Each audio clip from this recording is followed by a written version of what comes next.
What's up, guys? This is Ryan. So I just rated number 14 right below me.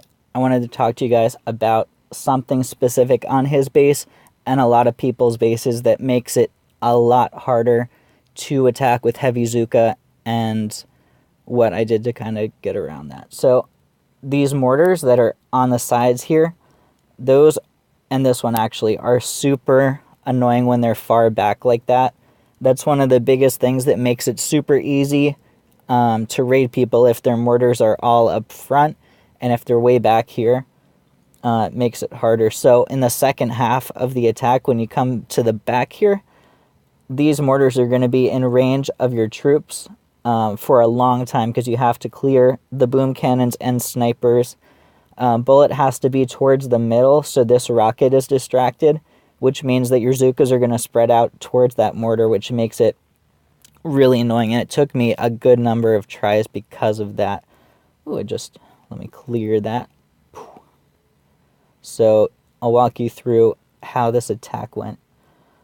So first, tag the shock blaster, shock launcher. I cleared that shock mine just in case.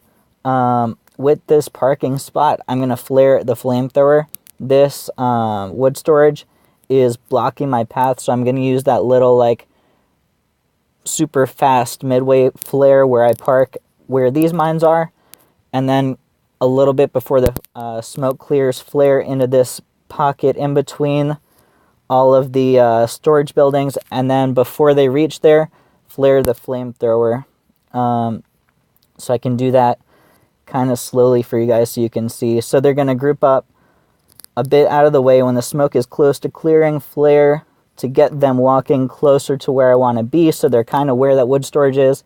Then flare the flamethrower. That'll keep the Zukas from spreading like crazy. I got lucky with the machine gun and mortar. They are very liable to not get taunted and kill Zukas. That machine gun might actually have been. No, it looks like he was on bullet. So kept most of my Zukas alive here. This worked a lot better for me, flaring to the right of this quarry. I was flaring in the middle before, and they would spread out on either side, and I had to use an extra smoke to compensate for that. I was flaring closer to the middle and hitting the sniper to try to keep the troops away from that mortar, and it just wasn't working. So I thought, let me try some different GBE type stuff. So I parked way over to the right side, flare the rocket, and I'm going to throw a critter box to distract the mortar, and then later on one shock to buy me time against it. I don't need to clear it, I just need to buy time until that sniper and boom cannon go down, and then I'm flaring all the way over to the left rocket, and I can forget about that mortar because it's not going to be relevant anymore. So as soon as those two go down, wait for that mortar to go down in the middle, shock the shock launcher so it doesn't freeze bullet, then flare over.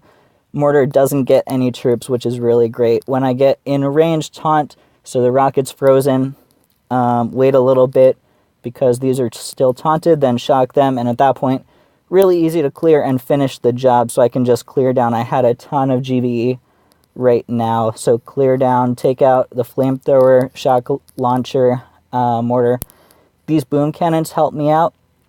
They are like 2 tiles in front of the HQ. If they're right up against it, then they'll range the Zukas in the back, but when they're this far forward, there is a spot where they don't reach the Zukas, so I didn't have to deal with either of those boom cannons, which made life a lot easier for me. At that point, easy finish. Just wanted to show you guys how these mortars being in the back really helps make your defense stronger, and how you can possibly work around that when they're giving you problems. Hope you guys enjoyed this. Until next time, my name's Ryan. This is the PSC Life. Happy booming.